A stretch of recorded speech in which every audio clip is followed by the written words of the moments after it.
शहर में medical store खोलना ज़्यादा अच्छा होता है या फिर गांव में मेडिकल स्टोर खोलने वालों को ज़्यादा फ़ायदा मिलता है। मुझे पूरा यकीन है कि आप में से बहुत सारे दर्शकों के दिमाग में ये कश्मकश चलती है कि मैं मेडिकल स्टोर शहर में खोलूं या फिर गांव में खोलूं। अभी मेरा मेडिकल स्टोर चल नहीं रहा है, लोकेशन चेंज करने की सोच रहा हूं, तो क्या मैं शहर की ओर भाग जाऊं या फिर मैं अगर शहर में अभी हूं तो मैं गांव में मेडिकल स्टोर खोलूं। कौन सा जगह ज़्यादा अच्छा है एक मेडिकल स्टोर बिजनेस के लिए? तो आज के इस वीडियो में इसी के बारे में बात करने वाला हूं कि कौन सा जगह, कौन सा लोकेशन ज़्यादा अच्छा होता है। देखिए भाई साहब, कोई भी जगह अच्छी या फिर ख़राब नहीं होती है, उसके पीछे कई सारे फैक्टर्स, कई सारे क्लाजेज होते हैं। अब आपकी परिस्थिति के अनुसार आप पर क्या सूट करता है, ये डिपेंड करता है कि आपको उस समय क्या चूज़ करना चाहिए। मैं शहर और गांव के मेडिकल स्टोर के बारे में आपको अंतर समझा देता हूं, उसके बाद आप अपने विवेक के अनुसार लोकेशन चुनने के लिए पूरी तरीके से स्वतंत्र रहेंगे और उस समय आप अच्छे फैसले ले पाएंगे। देखिए, जो शहर में मेडिकल स्टोर खोलते हैं उनका मेडिकल स्टोर खोलने के बाद उनको बहुत ज़्यादा फोकस करना होता है अपने रेंज को लेकर के। शहर में आपको रेंज पर ध्यान देना होता है, आपके पास दवाइयाँ ज़्यादा होनी चाहिए क्योंकि शहर में नंबर ऑफ कस्टमर्स ज़्यादा होते हैं। तो नंबर ऑफ कस्टमर ज़्यादा होते हैं तो इसका मतलब ये होता है कि सेल होने की प्रोबेबिलिटी भी ज़्यादा होती है, क्योंकि जहाँ पर ज़्यादा लोग रहेंगे तो आपके पास ज़्यादा लोग आने की संभावना भी रहेगी, क्योंकि शहर में जनसंख्या ज़्यादा होती है तो नंबर ऑफ कस्टमर अधिक आएंगे, और जब नंबर ऑफ कस्टमर अधिक आएंगे तो आपकी सेल होने की संभावना भी बहुत ज़्यादा बढ़ जाती है। तो अगर आप शहर में खोलेंगे तो सबसे बढ़िया फ़ायदा उसका होता है कि वहाँ पर लोग ज़्यादा होते हैं, वहाँ पर पब्लिक ज़्यादा होती है, तो वहाँ पर आपकी दवाओं बिकने के चांसेस भी ज़्यादा हो जाएंगे। लेकिन शहर का ड्रॉबैक क्या होता है कि यहाँ पर कस्टमर जो होता है वो डिस्काउंट ओरिएंटेड होता है। मतलब वो 20 जगह जाकर के पूछता है कि भैया दवाओं में आप डिस्काउंट कितने % दे रहे हो। मैं दवाइयाँ लखनऊ से लेता हूँ, वहाँ पर बिना पूछे 20% डिस्काउंट दे देते हैं। आप बताइए कि आप क्या % डिस्काउंट दे रहे हैं। और कस्टमर जब आपसे आएगा तो शहर में डिस्काउंट की बातें ज़रूर करेगा। तो ये दो चीज़ें हैं, एक सिक्के के दो पहलू हैं। एक, नंबर ऑफ कस्टमर तो आपके पास ज़्यादा रहेंगे लेकिन उनमें से अधिकांश कस्टमर जो होंगे वो डिस्काउंट माइंडेड होंगे।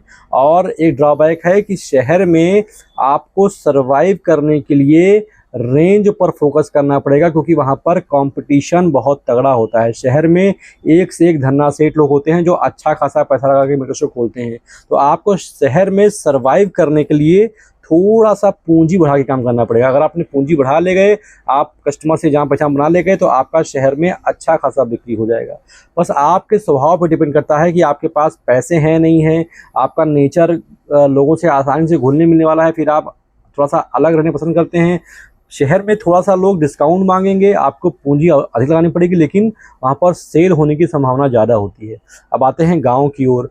गांव में क्या होता है कि नंबर ऑफ कस्टमर्स जो होते हैं वो बहुत कम होते हैं शहर की तुलना में। तो जाहिर सी बात है कि आपका जो सेल होने का चांस होगा वो भी वहाँ पर कम होगा, लेकिन साथ ही साथ वहाँ पर कंपटीशन भी कम होगा। शहर में कंपटीशन ज़्यादा होगा, वहाँ पर डिस्काउंट लोग ज़्यादा मांगेंगे, लेकिन वहाँ पर सेल ज़्यादा होती है। लेकिन गांव में क्या होता है, नंबर ऑफ़ पेशेंट्स कम होते हैं, जिसकी वजह से आपका कंपटीशन भी कम होता है।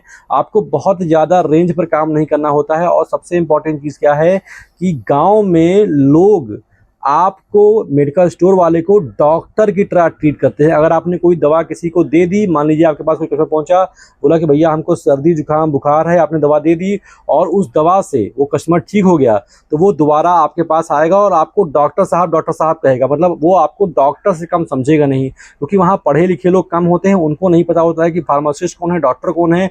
अगर आपने उनको दवाओं से ठीक हो गए तो वो डॉक्टर समझेंगे आपको। लेकिन सबसे बड़ा ड्रॉबैक क्या होगा गाँव में कि वहाँ पर लोग उधार बहुत मांगने के लिए आते हैं। वहाँ पर उधारी बहुत ज़्यादा होती है कि भैया दवाइयाँ दे दीजिए, हम कहाँ भागे जा रहे हैं, गेहूँ बेचेंगे तब दे देंगे, धान बेचेंगे तब दे देंगे। ऐसे में आपकी उधारी बहुत ज़्यादा फंसती है। लेकिन अगर आपकी दवा से कोई कस्टमर ठीक हो गया है तो वो कहीं नहीं जाएंगे, वो शहर छोड़ के सीधे सीधा आपके दुकान पर ही आएंगे, आपसे ही दवा मांगेंगे। और एक फ़ायदा और होता है गाँव का, कि गाँव में अगर आप मेडिकल स्टोर खोले हैं तो आप ना चाहते हुए भी आपको प्रैक्टिस करनी पड़ती है। आप ग्लूकोज चढ़ा दोगे, आप दवाइयाँ दे दोगे, आप एक छोटे मोटे डॉक्टर बन जाओगे उनके लिए। और अगर आपने उनका ट्रस्ट जीत लिया, अगर आपने उनका भरोसा जीत लिया, तो आप गांव में अच्छा खासा पैसा कमा सकते हो। गांव में जितने झोला छाप डॉक्टर्स होते हैं वो अच्छा खासा पैसा कमाते हैं, सिर्फ और सिर्फ अपने रिलेशन की वजह से और जो उनकी दवाओं का रिस्पांस हुआ है उसकी वजह से। तो दोनों की चीज़ें मैंने आपको बता दी हैं, गाँव में और शहर में क्या फ़र्क होता है वो मैंने समझा दिया है। आपकी परिस्थिति जैसे सूट करती हो आप उस हिसाब से काम कर सकते हैं। शहर में क्या है, कंपटीशन आपका बहुत ज़्यादा है, डिस्काउंट लोग बहुत मांगेंगे, लेकिन वहाँ पर लोग ज़्यादा रहते हैं, इसलिए आपका सेल होने का चांस अच्छा। अगर आपने शहर में अपना धाक जमा लिया तो आप बहुत ज़्यादा पैसे कमा सकते हो शहर में। गांव में कंपटीशन कम है, थोड़ा पैसा कम लगाना पड़ेगा, लेकिन उधारी बहुत ज़्यादा जाती है। तो ये दोनों चीज़ें हैं, जो आपको सही लगे आप उस हिसाब से अपने आप को एडजस्ट कर सकते हैं। मेडिकल स्टोर बिजनेस में लोकेशन बहुत इंपॉर्टेंट होता है। तो आपको मेडिकल स्टोर खोलना है तो लोकेशन को बहुत सोच समझ के चुनाव करें, क्योंकि अगर आपने एक बार लोकेशन चुन लिया है तो बाद में चेंज करने में आफत हो जाएगी और आपका दिमाग हो जाएगा ख़राब। तो अगर आप मेडिकल स्टोर खोलने वाले हैं या फिर चला रहे हैं तो बहुत सोच समझ करके मेडिकल स्टोर के लोकेशन का चुनाव करें। इसके अलावा आपको ये चीज़ और बतानी है कि अगर आप एक मेडिकल स्टोर खोलने वाले हैं, अभी आप पढ़ाई लिखाई कर रहे हैं, कहीं नौकरी कर रहे हैं, आपको मेडिकल स्टोर तो खोलना है, लेकिन उसके विषय में आपको कोई नॉलेज नहीं है, तो ऐसे लोगों के लिए मैंने एक कोर्स लॉन्च किया है जिसका नाम है शिवनीता मेडिकल स्टोर कोर्स। इस कोर्स में मैं आपको बताता हूं कि मेडिकल स्टोर खोलने के लिए ड्रग लाइसेंस कैसे बनता है, कौन कौन से डॉक्यूमेंट्स लगते हैं ड्रग लाइसेंस बनवाने में। आपको पहली बार मेडिकल स्टोर खोलना है तो आखिर कौन कौन सी दवाइयाँ ला करके आप अपने मेडिकल स्टोर में रख लें। मैंने इस कोर्स में आपको बाकायदा 400-500 दवाओं की लिस्ट दे रखी कि आप ये दवाइयाँ खरीदिए और अपना मेडिकल स्टोर शुरू कीजिए। मेडिकल स्टोर खोलना है तो आपको रैक काउंटर बनाना पड़ेगा। वो रैक काउंटर कैसे बनता है, क्या बनवाई आती है, क्या लागत आता है, कौन सी महीन से महीन चीज़ें जो हमको देखने की आवश्यकता होती है रैक काउंटर बनाते वक्त, मैंने इस कोर्स में आपको पूरी चीज़ें बताई हैं। इसके अलावा आपको डॉक्टर साहब का पर्चा किस तरीके से पढ़ते हैं। बहुत बड़ा सरदर्द होता है लोगों का कि डॉक्टर का पर्चा कैसे पढ़ूंगा। मैंने इस कोर्स में आपको बताया कि डॉक्टर साहब का पर्चा कैसे पढ़ते हैं, शेड्यूल H1 नारकोटिक का रजिस्टर कैसे मेंटेन करते हैं, दवाओं को रखने का प्रॉपर तरीका क्या होता है। ये सारी छोटी छोटी लेकिन बहुत इंपॉर्टेंट चीज़ें हैं जो मैंने इस कोर्स में बता रखी हैं और आपके लिए बहुत ज़्यादा इंपॉर्टेंट है अगर आप एक मेडिकल स्टोर खोलने वाले हैं। तो अब अगर आपको मेडिकल स्टोर खोलना है तो ये बहुत गजब का कोर्स मैंने आपके लिए लॉन्च कर दिया। यकीन मानिए इन सवालों के जवाब के लिए आप गूगल पर जाते होंगे, यूट्यूब पर जाते होंगे, किसी मेडिकल स्टोर वाले से पूछते होंगे, कहीं आपको कोई हेल्प नहीं कर पाता होगा।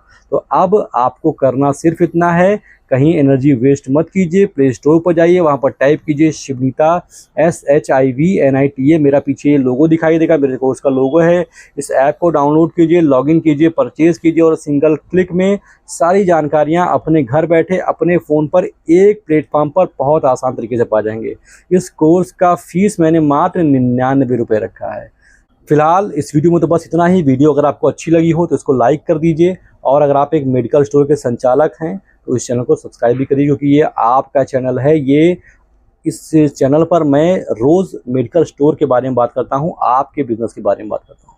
फिलहाल अभी तक मेरे साथ इतने धैर्य से बने रहने के लिए आप सभी दर्शकों का, आपके कीमती समय के लिए तहे दिल से बहुत बहुत शुक्रिया।